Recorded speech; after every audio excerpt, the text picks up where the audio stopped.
Hey, continuing with my learning. Um, Basically, I wanted to move on from my last video, actually, just a little bit more. And I was talking about judgment. Uh, and I think there's a lot on social media. There is a movement, there is a shift currently, I think, towards this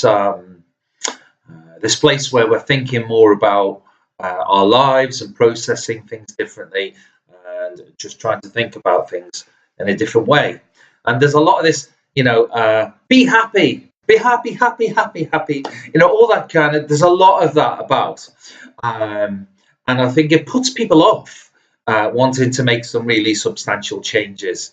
And sort of even small changes, we kind of shy away from that kind of brigade, if you like, because they do irritate us a little bit, if I'm honest. And you know what? I put affirmations up on my page sometimes, because it makes me feel good in the same way that I would like someone else to feel good. And I think a lot of these people who put the just be happy, things up on Facebook are doing exactly the same thing. They just want to share it, but sometimes it's clumsily done.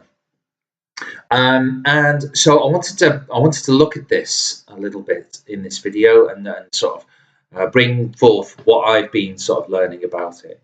And I mentioned judgment the other day, and it's just not a case of switching from being sad to being happy. I think, although I'm not religious myself, and I know there's a lot of Eastern texts that I'm reading, and I know that from a spiritual point of view, we have the distortion to think that spiritual means religious and vice versa. But there are some good things that you can take from all manner of different texts that, for me, have been quite useful. And I think this idea of happy, happy, happy, in terms of reading in the Course in Miracles, a lot of us, because we're kind of a shortcut society, I think we kind of want to, in Christianity terms, we want to almost skip the crucifixion and go straight to the resurrection. We don't really want to dwell too much in the pain of things, and I think it is an invaluable lesson to sit in that pain for a little bit. The Course in Miracles does say, "Look, but don't dwell." But it is important. I mean, the Eastern mindset, from what I've been reading, has the ability to endure and to accept. And whereas the Western mindset is more a case of, well, equally powerful. Yeah, but let's fix this. We understand there's something wrong, but let's fix it. So you've got a kind of yin and yang anyway. Between the Eastern and Western minds, and when they come together, we've got a very powerful beast indeed when it comes to change. So you can endure, you can accept, and you can change. So that's quite a nice blend, if you like. So it is important to sit with this pain in order to have it, bring the poison out, as it were. I used to not sort of watch. I switched the news off a little bit. My only feeling around the news was that they're just promoting fear. They're selling fear. And I've said before that news is news once. We don't need to see it 6 times in any given day, let alone the perpetual endlessness of, oh, do you remember when this was so terrible? Remember what happened when that was so terrible? So that's, for me, that's dwelling on the pain. And this is very similar, I think. When it's the Course in Miracles says, look, but don't dwell. It's important to look at it. It's important to have that pain in order for you to be able to process it and release it from you.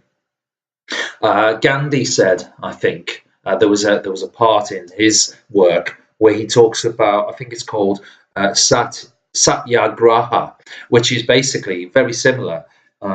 He stood for something. It's important to recognize what you're going through. I don't think the happy, happy, happy idea is terribly helpful. What it is important, I think, to do is just to recognize that you're going through a particular change, or there's a particular problem in your life that you're dealing with, but don't dwell on it. In terms of Christianity, get off the cross. Get off the cross, because we need the wood. At some point, you've got to get to that resurrection. Therefore, I think you're able to see hope in the situation, rather than just staying there and being attached to that particular wound, attached to that cross, from a religious context. So, and in terms of the pain that you're feeling, I think I mentioned it in my judgment video, this one, 51%. I think the pain that people feel is when people close their heart. In terms of judging someone or something, what you're actually doing is you're shutting down. You're closing your heart to love. You're judging someone else, so therefore, and that's the pain you're constricting your heart. So that's the pain you feel when you're in some kind of problem, or when you're judging someone. The pain you feel is the constriction of your heart. So in terms of trying to heal that, we sometimes have to have that pain. It doesn't really matter in terms of a lot of the spiritual texts. Sometimes they can say you either learn through joy or you learn through pain. It really doesn't matter, so long as you learn. So you almost have to heal through detoxing, I suppose, if that's a better way of looking at it. So, this quite short video is really just to embrace what I've been sort of reading over the last 24 hours even, and just saying, okay, rather than dwell and be in this kind of, again, to use a religious connotation, be in the tomb. You have to have that tomb time. I think it was 3 days in that religious sense. But those 3 days in the cosmic and the universe size of things, it could be to you, it could be 3 years, it could be 3 decades. It really is up to you how you choose to process it, and how quickly you get to the point where you think, right, I need to come down from the cross. I know I'm using a lot of religious terminology here, but it's just something that is quite sort of vivid to a lot of us, If you live like I did in my age, you grew up on a Sunday afternoon of Jason and the Argonauts and all these other, Jesus Christ Superstar, all these kind of things. So it's going to be in your consciousness, and it's a conversation that a lot of people shy away from, and that's fine. We read Buddhist texts, but we don't talk about Christianity. We talk about Judaism, but we don't talk about Abraham or whatever it is.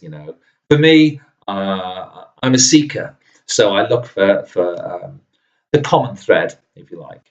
So I think this idea of being in the pain is absolutely important, to register it or to recognize it. However, there is some point that you've got to see a little bit of hope in there and say, well, actually, I need to come down now, and I need to, I think sometimes I suppose, if I'm moaning to a friend on the phone or something like that, you may have been yourself, and you do it a little bit too much, and you come off the phone.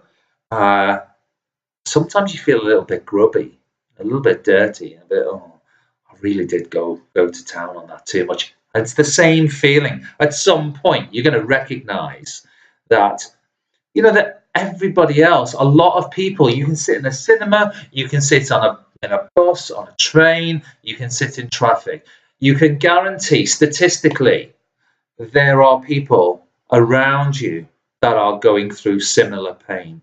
And this kind of work that I'm doing is yes, it's an inward journey, and yes, it's trying to make sure that the things that I'm filling up on, I can eventually give out as well. But it's also about recognizing other people's pain as well. So you're not alone in that sense.